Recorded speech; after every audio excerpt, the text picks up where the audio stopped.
Olá pessoal, bem-vindos ao quadro. Na aula anterior, nós começamos a estudar a câmera fotográfica, que é um instrumento óptico que utiliza lentes para a formação de imagens. Nesta aula, nós veremos como está organizada uma câmera fotográfica. A câmera fotográfica, pessoal, basicamente é uma caixa negra, ok? Uma câmera escura e no fundo dessa câmera está o filme fotográfico. Passando pelo centro da câmera está o eixo principal da lente, que pelos fotógrafos é chamada de objetiva. A objetiva vocês podem perceber que é uma lente convergente. Então, o que acontece? O raio de luz que parte do objeto chega quase paralelo nessa lente. O objeto emite raios de luz em diversas direções, certo? Mas como a distância entre o objeto e a lente é muito grande, esses raios de luz chegam quase paralelos até a lente. Ao atravessar pela lente, eles são convergidos para um ponto em comum sobre o filme da lente. É aqui que será formada a imagem. Por que a lente tem que ser uma lente convergente neste caso? Porque para a imagem ser projetada sobre um filme, ou seja, sobre um anteparo, essa imagem tem que ser uma imagem real, ela tem que ser formada no ponto de interseção dos raios de luz que emergiram da lente.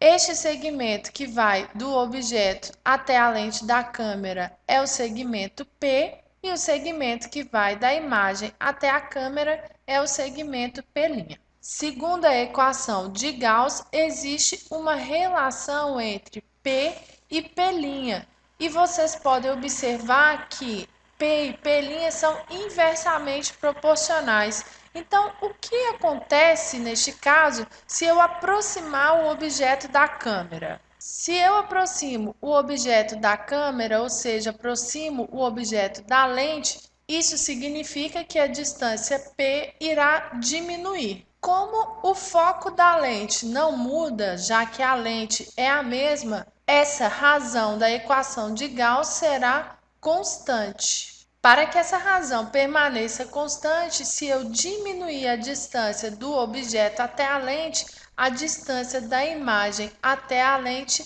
deve aumentar. Como o filme é fixo no interior da máquina, o que movimenta é a lente. A lente se afasta do filme, ou seja, a lente se afasta da imagem e agora a distância entre elas é igual a P'2, sendo que P'2 é maior que P'1. O que aconteceria se esse movimento da objetiva não fosse possível? Ao aproximar o objeto da câmera, a imagem iria se afastar. Foi o que nós vimos nas aulas de construção de imagens.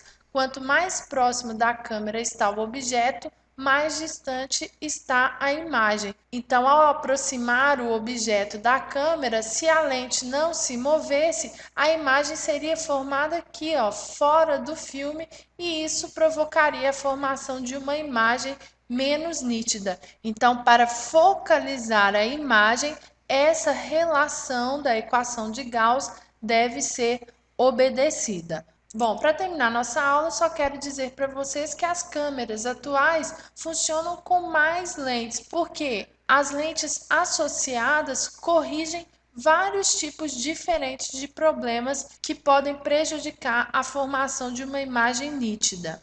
E rapidamente eu vou falar sobre a câmera digital. Na câmera digital, o filme da máquina foi substituído por células que são sensíveis à luz. Essas células geram sinais elétricos estimuladas pela luz. Quanto mais luz houver no ambiente, mais estímulo essas células têm para gerar sinais elétricos.